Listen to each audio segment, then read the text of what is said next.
सबसे पहले अंजलि में मत्स्य आया।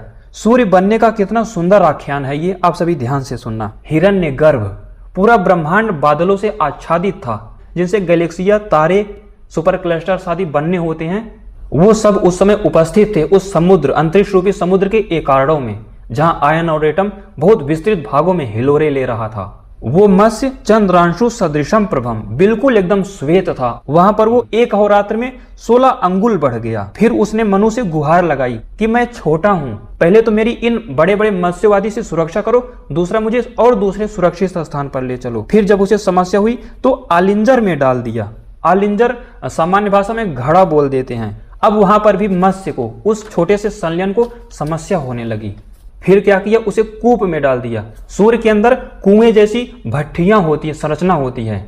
जब यहां से पदार्थ सूर्य के अंदर जाता है तो वो कुओं के माध्यम से ही उसके अंदर केंद्र तक चला जाता है, और संलयनीय पदार्थ पूरे सौरमंडल से भी बाहर गैलेक्सियों से खिंचता हुआ सूर्य के अंदर जाता है। अब संलयन को तेजी करना था, सूर्य को जल्दी से और बड़ा बनाना था, इसीलिए कूप जैसी स्थिति का निर्माण किया गया ईश्वर के द्वारा। वहां पर नाभिकीय संलयन बहुत तेज हो गया उस कूप जैसी स्थिति में। उसके बाद क्या किया, उसने फिर अपनी रक्षा की गुहार लगाई। मत्स्य ने बोला, अभी भी मैं यहाँ ठीक से रह नहीं पा रहा हूँ, मुझे अब कहीं और ले चलो, यानी और सुरक्षित जगह पर और स्थितियों में।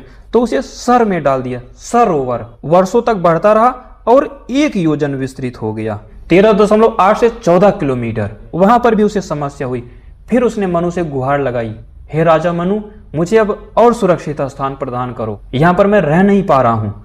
उसके बाद उन्होंने क्या किया, एक बावली सुंदर तालाब में छोड़ दिया। एटम आयन के उस समुद्र में बहुत व्यवस्थित क्षेत्रों में, वहीं पर और व्यवस्थित क्षेत्रों का निर्माण ईश्वर के द्वारा कर दिया गया। वहां पर भी वो मत्स्य वर्षों तक बढ़ता रहा और उस पूरे क्षेत्र को घेर लिया। तो उसके बाद उसमें भी वो जब विस्तृत हो गया, 28 किलोमीटर चौड़ा और 14 किलोमीटर लंबे क्षेत्र को पूरा घेर लिया।